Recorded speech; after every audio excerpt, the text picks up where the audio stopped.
What is going on YouTube and y'all squad? This your boy Yaga Tees. This your review for Real Housewives. I was about to say of Atlanta. We're not there yet. Real Housewives Ultimate Girls Trip Season 3 Episode 2. So we start off with Leah. She lets us know that she has PMDD, which I guess to sum it up is severe PMS. Is that what it is? I believe so. Where she only has one good week out of the month. And then the remaining weeks are just chaotic. So she's praying that, all will be good and all will go well. We shall see. And my dog is over here with an attitude. We're not doing this. I'm trying to record something. Okay. Anyway, so Candace is going to be doing dinner. Okay, so Leah is doing like their lunch activity, which they're going to be going to an elephant sanctuary. Candace is taking them to, well, I don't know where she's taking them, but it's going to be like a ladyboy performance that will be happening. So that's going to be her thing because on the trips, each of the women for the most part have like their own thing to do. So we'll see. Um, Candace and Portia are in essence kind of keeping their distance from each other, and you can tell that the both of them sort of kind of want to be friendly with each other, but they're still mad over the night before. So we shall see. So Heather, Whitney, Giselle, and Portia talk about yeah, yeah, her about DNA and what their makeup is, all that good jazz. In the other van, Leah talks to Alexia about her her honesty on Miami, with her being able to talk about her ex-husband. And Alexia says that, she knew he was bisexual, which kind of news to me. I mean, again, like I said, I don't really care. Like, that's your situation or whatever. Um, but it's just the way that she presented it on season 4. It didn't seem that way. But again, not my business. Do what you do. Cool. Whatever. But Alexia felt because the comment about him going to glory while having relations, and she was like, no, that isn't what happened. And that came from Adriana. And Alexia feels that Adriana used that as a way to, be on the show since she's a friend. And well, she's an original cast member. I'm pretty sure she has accepted being a friend of, because here's the reality, being a friend of, the only thing is there is a pay cut, but you get to enjoy all the perks of being a housewife without having to go into extreme detail or any detail at that about your personal life. So you get to go on all the trips and everything else, and you ain't got to share much. So I'm pretty sure that's by choice. Because I mean, had I been reviewing Miami from the beginning, baby, when I tell you I was ready to give Adriana the blues, and I don't really like Adriana like that, but I don't feel that's cool. I feel like this is Alexia still just trying to have an issue with Adriana and possibly don't want her on the show. Just throwing that out there. So they get to the elephant sanctuary. Um, Let me see. Giselle is making weird sounds feeding the elephants sugarcane, and I'm like, and Candace like, if you making noise like this while you having relations, I can see why you ain't with nobody. And I'm just like, that's kind of. But I feel like with Giselle, she just does certain things because she thinks it's funny and things that is good TV, and that was annoying. And we only heard it for a minute.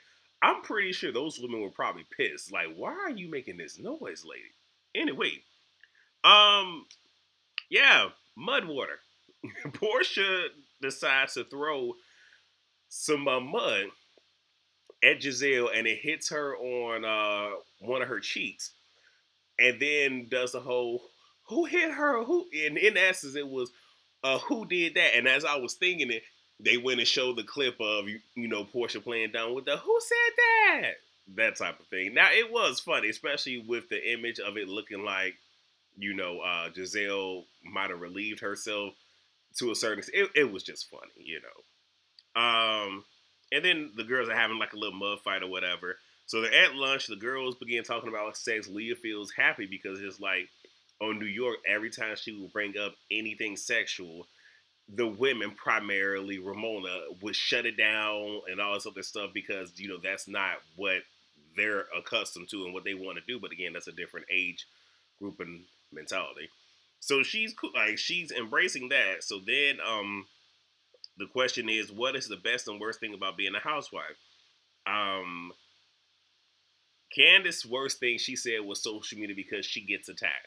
Giselle says to us that she needs to I'm sorry, no, she said to Candace like you need to take accountability for that because you kind of bring it on yourself. And I unfortunately I have to agree. Like the reality is like with some things, yes, people are talking, right? The one thing I just don't agree with is when people decide to at somebody. Like you can make your point and not at somebody. You're adding them. In essence, is like you're ringing the doorbell for them to come out. And I can't sit here and tell nobody how to respond. Like, have I had people at me? Yes. To the extent that she does, no. But that's not my thing. Like I'm gonna say what I gotta say, and it is what it is. Now, if somebody happens to be on my social media and I said something, or they click on my video, well, hey, you came a knocking, and you got what you want. You go looking for it, you found it. But I don't do the adding. And even still, if that's the case, block people, limit it, or you just stay off social media. You know what I'm saying? But if you go back and forth with someone, you kind of sort of have to own it. And Candace was saying, oh, so my reaction. And a lot of the times, yes, Candace is reacting. But, again, even with that, you still gotta own your piece of it. So, okay. Let me see. Oh, and then no, I'm sorry, because Candace says, "Oh, me replying to ashy people." That was the, and I was like, Candace, ashy people probably wasn't the best choice of words. I ain't been on social media, but I'm pretty sure. Oh, they gonna get you for that one. Oh, you gonna get got for that one. So Portia talks about, the best thing is that housewives being a sisterhood, knowing someone's real story, being raw, and then she shares, her giving birth and going through postpartum, and like how that was for her. And when I say I appreciate her being vulnerable and sharing that. And one thing that a lot of us viewers say, like, those are the moments that we want to see, even if we seen the same thing 550 million times on these shows. Everybody's experience is different, and when you're giving us raw and authentic, that is what we gravitate to. Now, if you're giving us fake, as long as you make it believable, cool. But those raw moments, we live for that. Giselle, are you listening? Okay. Marisol shared. Oh, and see, this hurt me. Marisol shares that her good and bad was her mother being on the show, because everyone loved her mother. Like even in watching the show, her mother was a character, was a hoot. I loved Mama Elsa, baby. Let me tell you. But the bad part is her knowing her mother's medical journey, because she had like she and her mother very beautiful before any with her putting fillers in her face.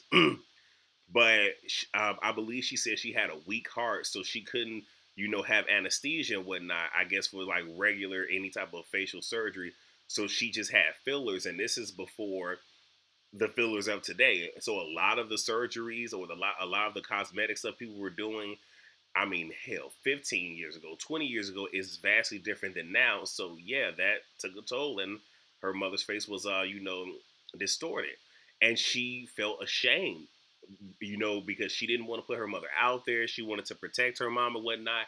And again, another raw moment. And I appreciate her for saying it. And hopefully that weight is off her shoulders. Hopefully. But we miss Mama Elsa. We loved her. And then Leah says she didn't want to come back last. I'm sorry, she didn't want to come on this trip because last season was so hard for her, because she was losing her grandmother, like when they started filming, and things were getting bad, and she was upset because no one on production, none of the girls, no one said to her, you can leave. Now, I'm guessing she wanted to be told, you can leave and maybe you'll still get paid or whatever. And I don't know if she still has her own business, like clothes business or whatnot, but I know she had her own business and whatnot. So I don't know what the thing is. Because a lot of us are saying, like, if somebody close to me is dying, unless you are in a certain institution to where they can't allow that. And when I say certain institution, like, yeah, again, y'all know I was in the military for 11 years. If a loved one dies, Typically, they reserve that to your immediate family, and that is siblings and parents. They don't they don't always extend it like it past that, even if it's grandparents. They don't always say, yes, we'll let you take emergency leave. They don't always do that. So in a situation like that, I understand. In this particular situation, I don't, and I feel like there's more. But at the same exact time, unless it's one of those where like you needed the money from this show and you just didn't want to go, baby, if it was me, I'm going.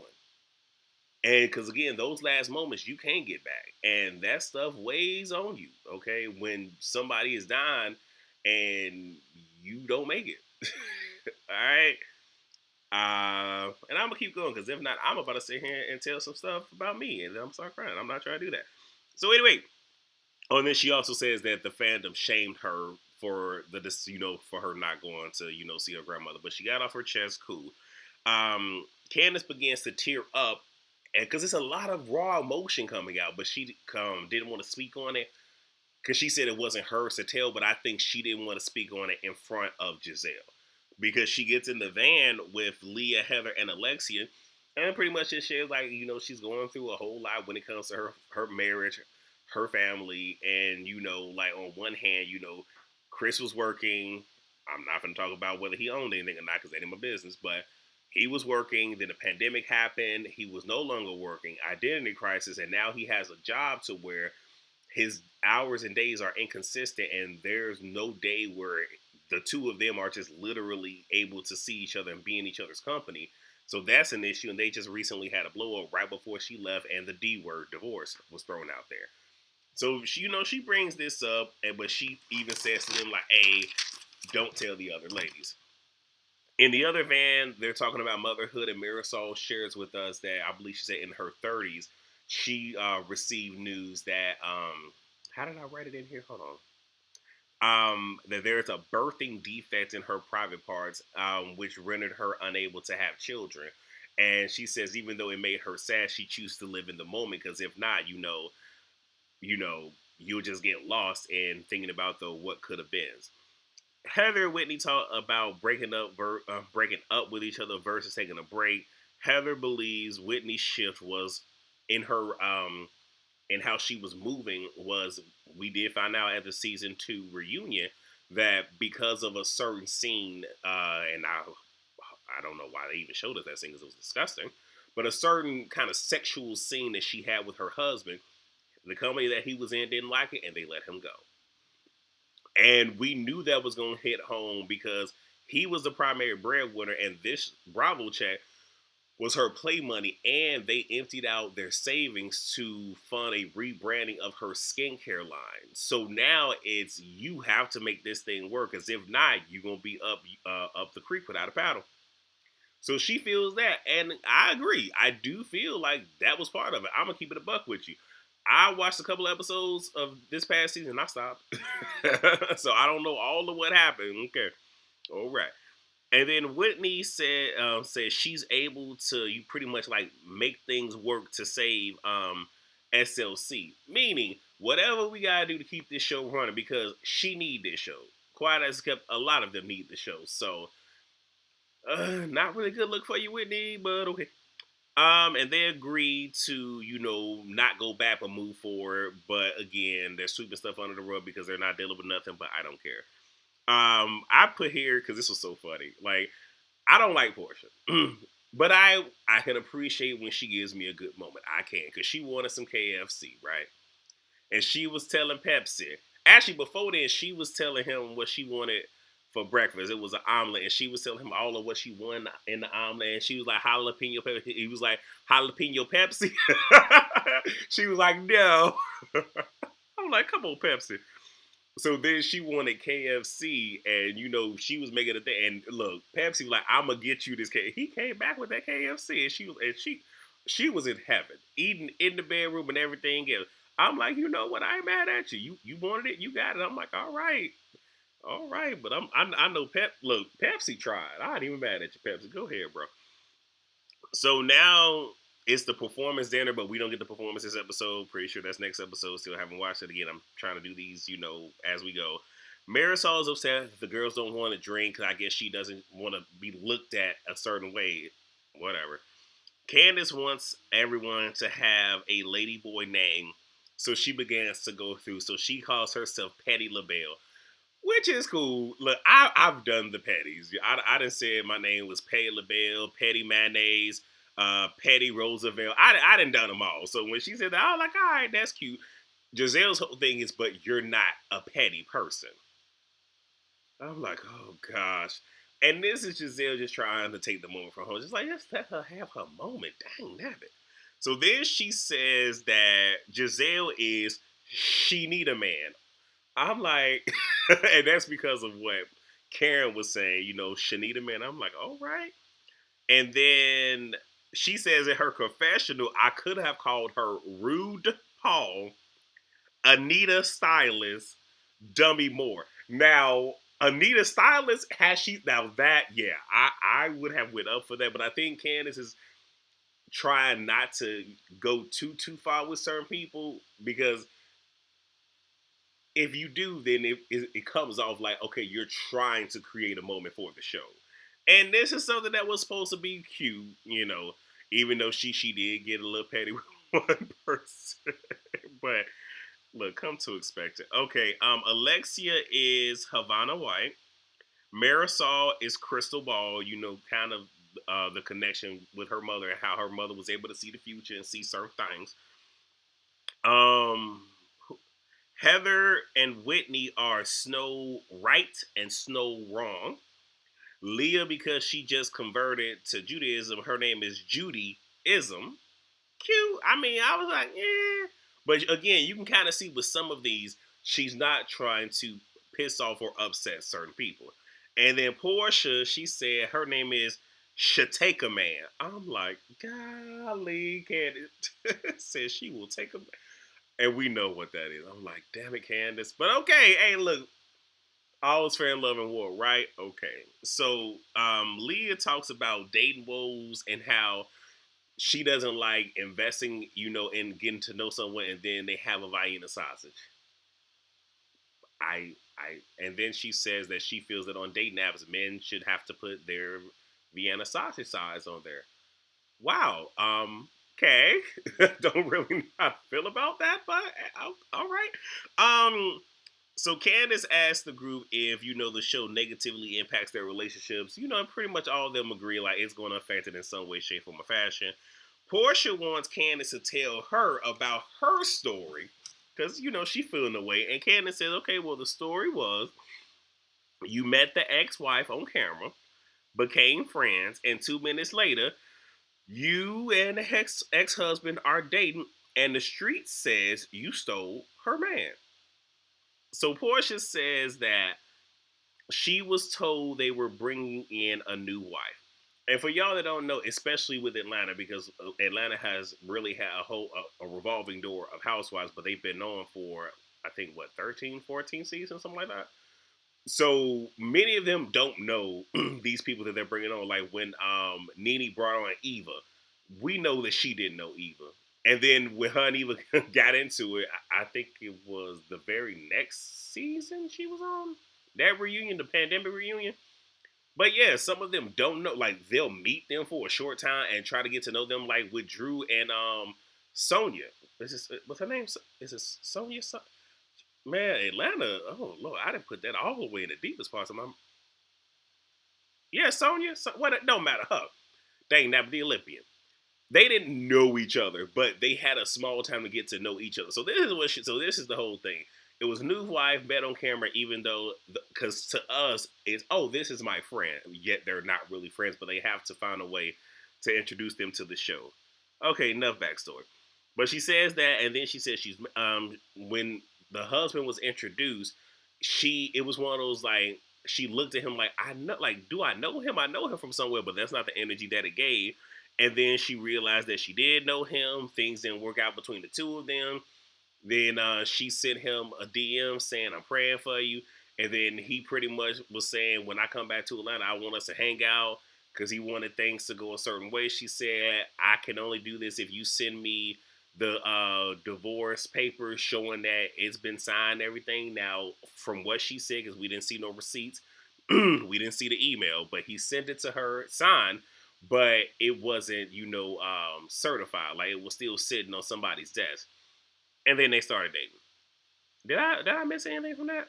Do do do do do. Yeah, and then she said they got engaged in under a month. I'm like, because again, most of the women there didn't know. Not Candace Portia. I kind of would have kept that to myself, but okay, you said it. So Alexia shares, because some way somehow they ask about, like staying on the show if it compromises the marriage or whatnot, and Alexia says like, "Oh, I've had this conversation with my husband, and I would definitely leave the show to save my relationship." With the way y'all living, yeah, you better. Look, no shade, but I really feel like Alexia has married for pretty much stability, and I'm gonna just leave that where it's at. So of course she gonna leave because it's yeah, yeah, we not doing this. We behaving today. Okay. So then Giselle asked about the second husband, about, him being gay. So she begins to tell, the story and what now. Now, Leah has already heard this story earlier. So now Leah's just kind of saying, like, oh my gosh. And she feels that not Leah, Alexia reads from a script like she has it memorized and she's just going to regurgitate it. So while she's sitting there, you have Leah saying to herself, "This is a snooze fest," and then her being rude and saying they should order shots. Not her, but them saying, they should all get drunk. And it's so you want them to get drunk for your entertainment. Now, again, I am not finna absolve Heather for nothing that she said, but you took offense to her trying to get you drunk for her entertainment. But because you don't like the conversation that's being had, now you want them to get drunk for your entertainment. Leah, don't. Let's not do that. See, they need a reunion. All of the the Ultimate Girls Trip needs a reunion. But okay, all right. So, and then she says, "Honestly, I'm bored." And Marisol is trying to be like, "Hey, this is a captivating story. What is you doing?" So Alexia asks Leah if she wants to go back to talking about Vienna sausages. I'm like, okay, a little quick snap snap. And Leah says she isn't trying to be disrespectful. Marisol says, "Well, you said her story was boring." If we're going to play semantics, she did not say that, but it was heavily alluded to, right? And I guess that's when Leah replies that she didn't say that, so I guess we're playing the semantics game. And then says, "Don't try to make us fight." Marilyn saw you're in a bad mood because your stomach hurts. Don't take it out on me. It's not my fault. You're drinking vodka every morning, and it goes off there. And I'm like, well, whoop de doo. All right. Now, for those of y'all who ain't never seen New York, look, she's a fireball and she's a firecracker. So I don't know what sober Leah's finna give us, but I mean, I'm not here for you wanting them to be your entertainment, but you weren't trying to be theirs. And the U line. But I can't wait to see what this gives us. So y'all let me know how y'all feel. I will try to get y'all episode 3 today, but if not, you'll get it tomorrow with SWV Escape. And I'm gonna try to get caught up on everything else, y'all. Just forgive me. I'm trying, dang that, I'm trying. But please rate, comment, subscribe, and share, and I will see you all later. Peace.